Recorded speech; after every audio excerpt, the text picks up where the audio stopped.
உங்களுக்கு சவால் இடுறாங்க, நீ என்ன மனநிலைனாலும் உள்ள வாங்க.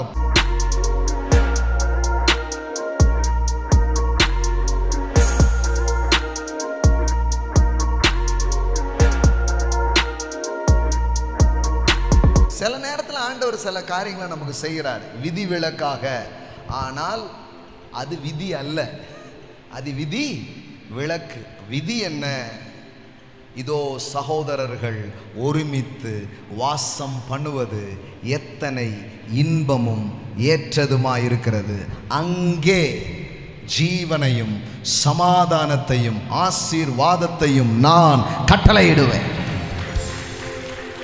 உங்களுக்கு சவால் இடுறாங்க, நீ என்ன மனநிலைனாலும் உள்ள வாங்க. போகும்போது பாருங்க, உங்க பாடி வேற மாதிரி இருக்கும், உங்க மைண்ட் வேற மாதிரி இருக்கும், உங்க ஃபைனான்ஸ் வேற மாதிரி இருக்கும், உங்க வாழ்க்கை வேற மாதிரி இருக்கும். ஏன்னா இது நம்ம ஏற்பாடு கிடையாது. ஆமென், இது நம்ம ஏற்பாடு கிடையாது. இங்க பாருங்க, இதோ சகோதரர்கள், எல்லாம் சொல்லுங்க, இதோ சகோதரர்கள் ஒருமித்து வாசம் பண்ணுகிறது எத்தனை நன்மையும் எத்தனை. அப்போ தனியா இருக்கும்போது நன்மை இன்பம் இல்லைன்ட்டு சொல்லலை. அந்த மெஷர் வேற, இந்த மெஷர் வேற. அது இண்டிவிஜுவல், இது கார்ப்பரேட் அனாயிண்டிங்ஸ்.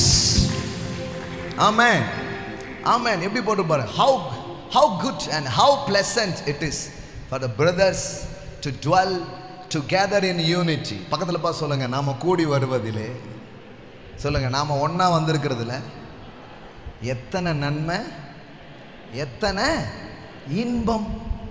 ஆமென், ஆண்டவர் சொல்லியிருக்கிறாருங்க. அப்போ நான் சொல்றேன், இன்னைக்கு நீங்க வந்திருக்கீங்களா? இன்னைக்கு நீங்க வந்து உட்கார்ந்துருக்கீங்களா? வந்ததுனாலேயே உங்களுக்கு ஒரு நன்மை, ஒரு இன்பம். I release according to the scriptures. Amen.